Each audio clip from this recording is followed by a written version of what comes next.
Merci. Je pense qu'il est important, en parlant de santé et d'hôpital, de remettre au centre du débat l'être humain. Ce sont des personnes qui sont en difficulté, qui souffrent et qui ont besoin d'être soignées. La dégradation de l'hôpital vient pour une large part des réformes, mais depuis 20 ans. Effectivement, ce n'est pas la crise de la Covid qui a envenimé les choses, mais simplement cela a permis de mettre en lumière les difficultés rencontrées par les hôpitaux. La seule boussole qui a régi les politiques depuis des années, la boussole étant la réalisation d'économies au détriment de la qualité des soins donnés à ces patients.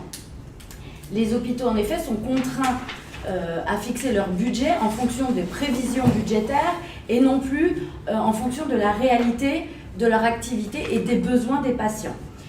Donc l'organisation actuelle des hôpitaux est complètement, forcément déconnectée des besoins des malades et des enjeux de santé publique. On l'a vu, on l'a subi et je ne vous le souhaite pas, mais on peut le rencontrer nous-mêmes en ayant des problèmes de santé.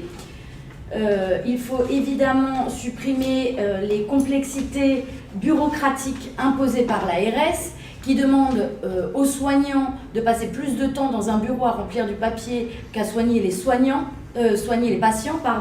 Donc ça, c'est vraiment indispensable. Concernant l'organisation, effectivement, il faut trouver à réorganiser et à trouver une complémentarité entre les médecins de ville et les hôpitaux, ainsi que les hôpitaux publics, mais aussi les hôpitaux privés. Il faut qu'il y ait une meilleure coopération entre eux. Il faut desserrer les taux bureaucratiques, je l'ai dit tout à l'heure.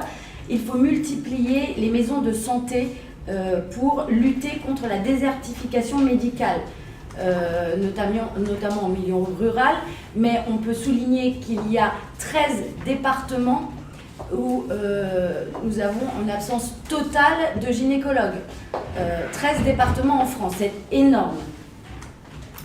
Enfin, un point important également, on parlait des étudiants tout à l'heure, ce sont 40% des étudiants en médecine qui présentent des symptômes de dépression en raison de l'épuisement professionnel. C'est un sujet important dont personne ne parle et ça décourage les jeunes à s'engager en médecine. Alors j'espère que ce n'était pas votre cas, Monsieur Malo, mais c'est un sujet important, très peu abordé.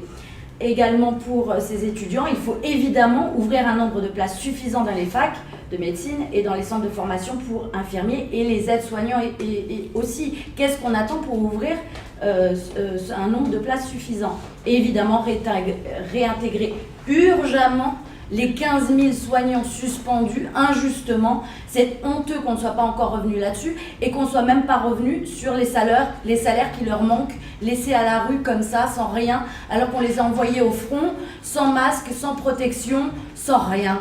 Et aujourd'hui, on les a suspendus. Il faut les réintégrer en urgence. Je vous remercie.